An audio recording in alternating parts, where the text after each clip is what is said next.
Olá, meus caros cursistas. Depois de termos passado por alguns conceitos da logística internacional, como globalização, cadeia de suprimentos, importação e exportação, chegou a hora de aprendermos sobre os modais de transporte mais utilizados nesse tipo de comércio.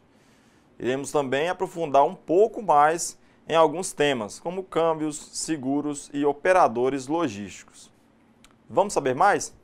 A primeira modalidade de transporte a ser estudada será o marítimo. Esse modal tem como principal característica estabelecer mais velocidade na transferência de grandes volumes de mercadorias entre os países, sobretudo produtos com baixo valor agregado.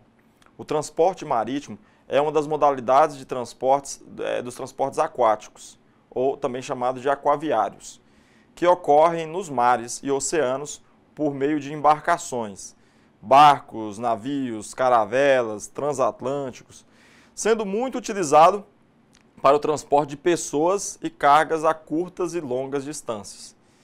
De tal modo, ele é o principal tipo de transporte internacional para comercialização de diversos produtos, onde cerca de 90% das mercadorias são transportadas por vias marítimas. Nesse sentido, vale lembrar que o transporte marítimo é uma das modalidades mais antigas, de forma que foi muito importante desde a antiguidade para o transporte de pessoas, bem como para o desenvolvimento do comércio. De acordo com o itinerário realizado, o transporte marítimo pode ser de cabotagem, também chamado de transporte costeiro. Esse transporte é doméstico, posto que é realizado somente entre os portos do território nacional. Aí a gente pode aqui ver alguns exemplos de transporte por cabotagem. Aí tem também a modalidade internacional, também chamada de transporte de longo curso. O nome já indica que a distância é maior, sendo esse transporte realizado entre portos nacionais e internacionais. Aí já são as distâncias mais longas, né? Longo curso. O Brasil exporta aí através de um porto brasileiro para um porto de outro país. E de interior fluvial, onde se utiliza rios e lagos. E aqui, no caso, seria o transporte através dos rios e lagos de cada país. Mas qual a vantagem do modal marítimo? Apesar de ser um transporte lento, o transporte marítimo é muito utilizado para o transporte de diversos tipos de cargas, uma vez que suporta grande quantidade e variedades de produtos, por um custo relativamente baixo em relação a outros meios de transporte, por exemplo, o aéreo. Além disso, tem a vantagem de manter a sua capacidade de continuidade nas operações de cargas containerizadas, ou seja, mesmo sob condições climáticas desfavoráveis, torna-se possível operar o transporte marítimo. Como desvantagens, podemos citar o tempo elevado de entrega de mercadorias, posto que passa pelos portos e alfândegas distantes dos centros de produção e muitas vezes congestionados, além das chances de danos nas cargas transportadas. A maior exigência de embalagens e a menor flexibilidade nos serviços, aliados a frequentes congestionamentos nos portos. Com relação aos custos, os do transporte marítimo são dos menores e são influenciados pelas características da carga, como o peso, o volume cúbico da carga, por exemplo, fragilidade, embalagem e valor, bem como a distância entre os portos e a localização dos portos. A Agência Nacional de Transportes Aquaviários, chamada de ANTAQ, é o órgão responsável pela regulação e implementação de políticas públicas na área. Embora o país possua dimensões continentais e uma extensa costa litorânea, no Brasil o transporte marítimo sofre com muitos problemas, desde os altos custos de transporte, precariedade dos portos, fiscalização, burocracia, dentre outros. Por esses e outros motivos, ainda é uma modalidade de transporte pouco explorada no país, em comparação aos meios ferroviário e rodoviário. Antes de mais nada, vale destacar que os portos marítimos são construções realizadas para receber pessoas e mercadorias, exportação e importação, seja em navegação marítima nacional ou internacional. No Brasil, existem em torno de 40 portos públicos. Já o modal aéreo, ele tem como objetivo estabelecer um transporte de mercadorias com um tempo muito baixo, apesar do valor... Peraí, repetir essa parte. Aí. Já o modal aéreo tem como objetivo estabelecer um transporte de mercadorias com um tempo muito baixo, apesar do valor. Para essa modalidade, os produtos devem possuir elevado valor agregado ou o trajeto deve ser curto. É competitivo para produtos eletrônicos, como por exemplo, computadores, softwares, telefones, celulares, entre outros, e que precisam de um transporte rápido em função de seu valor, bem como de sua sensibilidade a desvalorizações tecnológicas, né? Ele é o meio ideal para o transporte de mercadorias de grande valor e de matérias perecíveis em situações excepcionais. Algumas das situações são catastróficas, como exemplo a gente pode citar as guerras ou epidemias. Devido a seu elevado custo operacional, o transporte aéreo não é apresentado como alternativa, limitando-se sua utilização a casos específicos. Ele é o único que tem como principal característica envolver em diversos países de maneira fácil e também rápida. Ele pode ser dividido em internacional, que é aquele transporte envolvendo aeroportos de diferentes países, isto é, aquele que representa operação de comércio exterior, ou nacional, denominado de transporte doméstico ou de cabotagem, embora este termo não seja muito utilizado também, que faz para a ligação entre aeroportos de um mesmo país. Embora diferentes nos seus conceitos, as duas assemelham-se quanto à segurança e operacionalidade. Seguem os mesmos princípios tanto para as cargas domésticas quanto para as cargas internacionais e são baseados em normas da IATA, que é a International Air Transport Association, e em acordos e convenções internacionais. Esse tipo de modal apresenta várias vantagens. Aqui listamos as principais vantagens.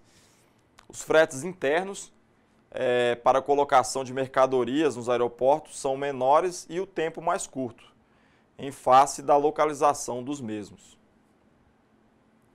Segundo, possibilidade de redução ou eliminação de estoques pelo exportador, uma vez que é possível aplicar mais agressivamente uma política de just-in-time, propiciando redução dos custos de capital de giro pelo embarque contínuo, podendo ser até diário ou mais vezes ao dia, dependendo dos destinos. Terceiro, racionalização das compras pelos importadores, aplicando o just-in-time, né? É possível a racionalização das compras pelos importadores, já que não terão a necessidade de manter estoques pela possibilidade de recebimento diário das mercadorias que necessitam. Quarto, possibilidade de utilização das mercadorias mais rapidamente em relação à produção, principalmente em se tratando de produtos perecíveis, de validade mais curta, né, de moda, etc. Quinto, maior competitividade do exportador, pois a entrega rápida pode ser bom argumento de venda. Sexto, redução de custo de embalagem, uma vez que não precisa ser tão robusta, pois a mercadoria é menos manipulada. Sétimo, o seguro de transporte aéreo é mais baixo em relação ao marítimo, podendo variar de 30% a 50% na média geral, dependendo da mercadoria. E oitavo, apresenta níveis de avaria e extravio relativamente baixos. No entanto, apesar das vantagens dessa modalidade, o transporte aéreo ainda é pouco utilizado, pois ele apresenta algumas desvantagens, como frete relativamente alto em relação aos demais modais, a capacidade de carga bem menor que os modais marítimo e ferroviário, ganhando apenas do rodoviário. Impossibilidade de transporte de carga a granel, como por exemplo minérios, petróleo, grãos e químicos, e custo elevado de sua infraestrutura, impossibilitando, e também temos aí outra característica de desvantagem, impossibilidade de absorção do alto valor das tarifas aéreas por produtos de baixo custo unitário, como por exemplo matéria-prima, produtos semifaturados e alguns manufaturados. Existência também de severas restrições quanto ao transporte de artigos perigosos. As aeronaves utilizadas nesse transporte subdividem-se em três.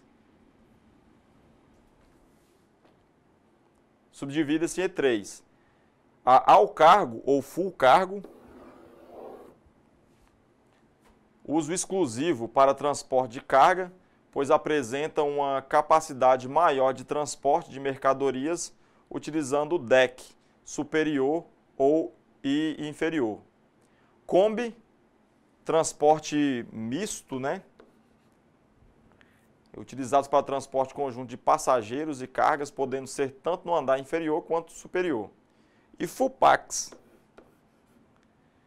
que é avião de passageiros, o deck superior utilizado exclusivamente para transporte de passageiros e o inferior destinado ao transporte de bagagem, na eventual sobra de espaço preenchido com carga. Isso aí é o que a gente mais utiliza no dia a dia. Com relação ao sistema aeroportuário brasileiro, a Empresa Brasileira de Infraestrutura Aeroportuária administra os 65 principais aeroportos brasileiros e 83 estações de apoio à navegação aérea, agrupados em 7 superintendências regionais, com sede nos aeroportos internacionais de Belém, Brasília, Manaus, Porto Alegre, Recife, Rio de Janeiro e São Paulo.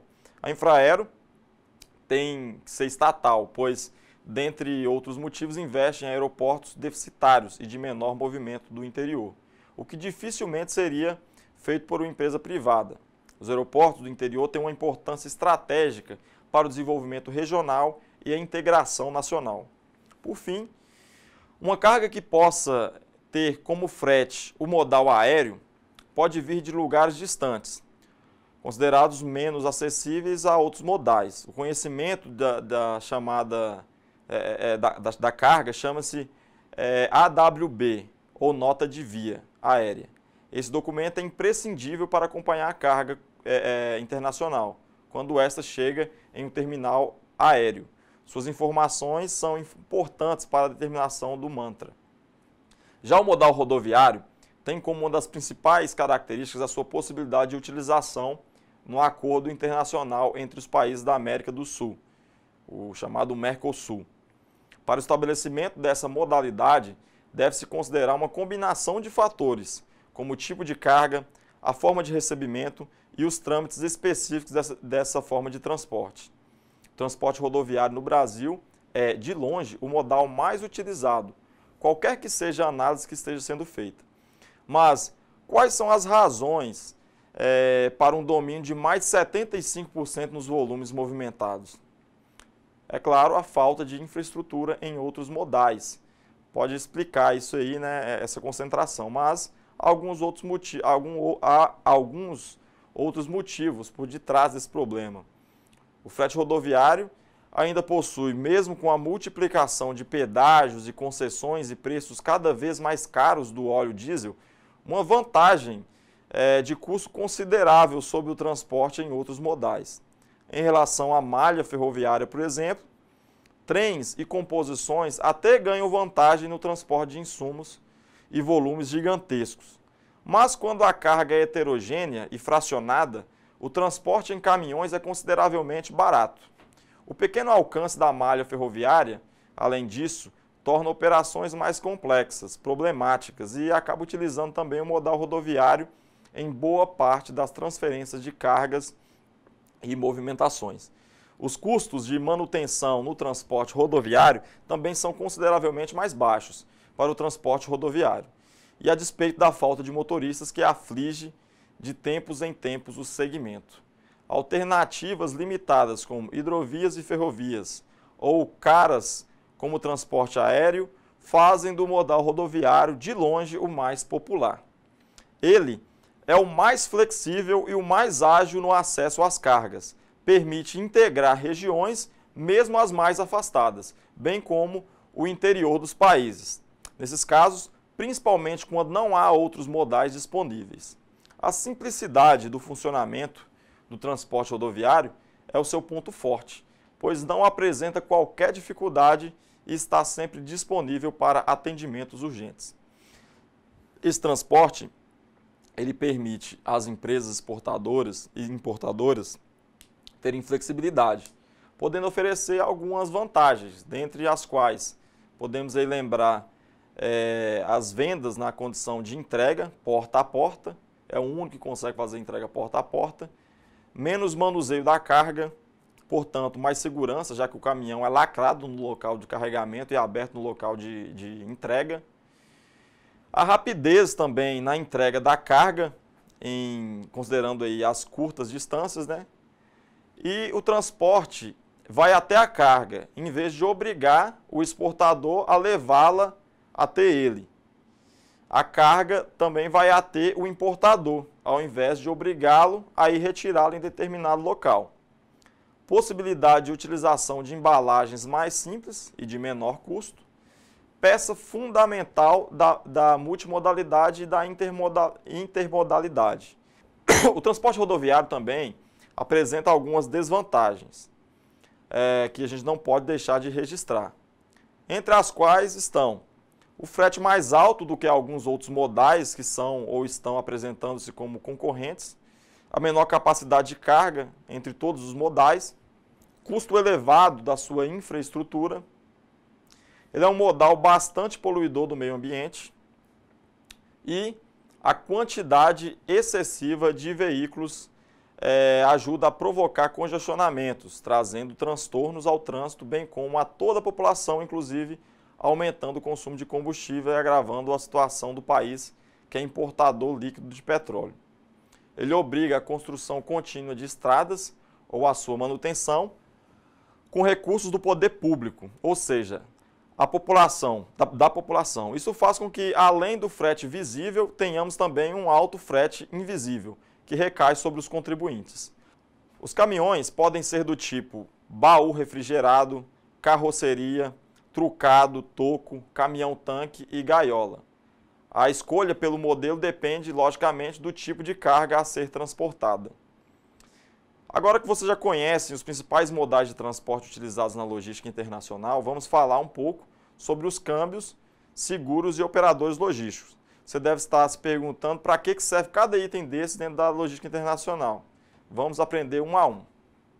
A função do câmbio é acordar com o seu comprador uma forma de contrato para assegurar a negociação, bem como garantir a idoneidade dos produtos negociados em relação a possíveis perdas. Para que uma negociação internacional aconteça, é necessário uma remessa financeira para a concretização do negócio. Porém, como ocorre entre países diferentes, as moedas são consequentemente diferentes. Mas como resolve essa situação? É aí que entra o papel dos bancos, que fazem o trabalho de converter a moeda do país de origem para a do país de destino.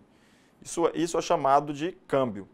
O repasse financeiro se dá através do banco do importador, que vai avisar o banco do exportador que o valor está disponível para a continuidade da operação de câmbio. A operação de câmbio recorre em duas fases, sendo elas a primeira fase, que compreende uma troca de documentos, como a proforma invoice ou pedido. Após essa etapa, emite-se um contrato de câmbio que deve ser analisado de forma meticulosa por parte do exportador, pois qualquer divergência aí pode causar discrepância e afetar a operação de compra e venda internacional. E a segunda fase é o fechamento ou a concretização da operação de câmbio, na qual o banco executa a liquidação do processo ou seu encerramento. Aí temos o pagamento antecipado, o importador envia o pagamento para depois de recebido, o exportador começar a produzir, ou seja, se já estiver disponível, enviar o produto para exportação. Essa modalidade é comum quando o empresário brasileiro compra do exterior. A carta de crédito, também conhecido como LC, ou Letter of Credit, é um documento emitido pelo banco do importador, garantindo o pagamento mediante o embarque da mercadoria ou com um prazo determinado. Cobrança à vista ou a prazo é uma promessa de pagamento que será feita via transferência bancária. Essa modalidade requer confiança por parte de quem exporta, pois não garante o pagamento. Já o seguro internacional, ele é importante quando o produto tem alto valor agregado e quando houver riscos durante o trajeto. É comum as mercadorias serem cobertas enquanto estiverem sendo transportadas, porém sempre serão ressarcidas pelo valor declarado das mercadorias. O valor do seguro gira em torno aí de 0,5% a 1,5% do valor da mercadoria. Isso é muito comum a gente ver nos correios, quando a gente deposita alguma carga lá, a gente pode pagar a taxa de seguro e caso aconteça o extravio, a gente recebe esse valor de 0,5% a 1,5% de volta. Quando a carga chega à alfândega, a base de cálculo do arregamento é calculado pelo CIF, que a gente comentou anteriormente. E por fim, temos os famosos operadores logísticos, que são fornecedores de serviços logísticos, especializados em gerenciar, executar ou parte das atividades, das atividades logísticas nas várias fases da cadeia de abastecimento de seus clientes. As empresas tendem a terceirizar a função de logística através de operadores logísticos ou empresas de entrega rápida, que têm uma rede global de atuação ou especialização regional. Sua importância fundamentalmente, de fato, surge pela causa de muitas empresas não terem o capital necessário para se investir adequadamente em um armazém. Afinal, a logística é cara, envolve uma boa quantidade de verba. As atividades logísticas requerem uma aplicação intensiva de capital. Para mover e armazenar materiais e distribuir produtos, é necessário muito espaço de armazenamento, equipamentos, mão de obra e cada vez mais são necessários também computadores com hardware e software específico. Começou com a construção de armazéns para vendas de serviços logísticos e com a terceirização se obtém um custo baixo, aí no caso. No Brasil, se tem a versão mais simples de operadores logísticos. Em outros países, nos Estados Unidos, por exemplo, o operador logístico também realiza atividades de marketing. Atividades ofertadas pelos operadores logísticos são classificadas como caminhões, armazéns, serviços de mão de obra e gestão e também serviços específicos, em alguns casos, incluindo a gestão de inventário, preparação da produção, planejamento estratégico da distribuição, aquisição de locais e disposição do armazém. Alguns desses agentes, componentes desse ciclo de importação, são descritos a seguir.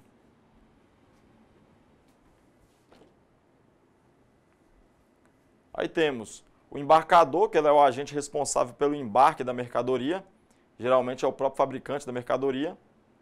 O recebedor, que é a organização cuja atividade econômica consiste em comercializar mercadorias em grandes ou pequenos lotes, atacadista e varejista.